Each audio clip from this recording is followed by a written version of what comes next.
नमस्कार शेतकरी मित्रांनो, शेतकरी राजा या यूट्यूब चॅनलमध्ये आपले स्वागत आहे। मित्रांनो, बघूया आजचे कांदा बाजार भाव। आतापर्यंत आलेल्या सर्व बाजार समित्यांचे। औरंगाबाद कमीत कमी 200, जास्तीत जास्त 500, सरासरी 350 रुपये क्विंटल। चंद्रपूर गंजवड कमीत कमी 400, जास्तीत जास्त 1100, सरासरी 900 रुपये क्विंटल। मुंबई कांदा बटाटा मार्केट कमीत कमी 400, जास्तीत जास्त 800, सरासरी 600 रुपये क्विंटल। कराड हळवा कांदा कमीत कमी 400, जास्तीत जास्त 900, सरासरी 900 रुपये क्विंटल। नागपूर लाल कांदा कमीत कमी 500, जास्तीत जास्त 800, सरासरी 650 रुपये क्विंटल।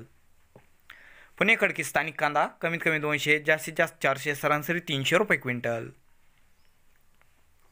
पुणे मोशी स्थानिक कांदा कमीत कमी 300, जास्तीत जास्त 500, सरासरी 400 रुपये क्विंटल। वाई स्थानिक कांदा कमीत कमी 200, जास्तीत जास्त 600, सरासरी 450 रुपये क्विंटल। कल्याण एक नंबर कांदा कमीत कमी 400, जास्तीत जास्त 800, सरासरी 600 रुपये क्विंटल। नागपूर पांढरा कांदा कमीत कमी 700, जास्तीत जास्त 1000 आणि सरासरी 925 रुपये क्विंटल। मित्रांनो, राहिलेले बाजारभाव हे पुढील व्हिडिओमध्ये जाहीर केले जातील। मित्रांनो, तुम्हाला व्हिडिओ कसा वाटला कमेंटमध्ये अवश्य कळवा। व्हिडिओ आवडला असेल तर नक्कीच लाईक करा। आपण जर चॅनलवर नवीन असाल तर कृपया चॅनलला सबस्क्राईब करा। भेटूया पुढील व्हिडिओसोबत। तोपर्यंत बघत राहा शेतकरी राजा यूट्यूब चॅनल। धन्यवाद माझ्या शेतकरी मित्रांनो।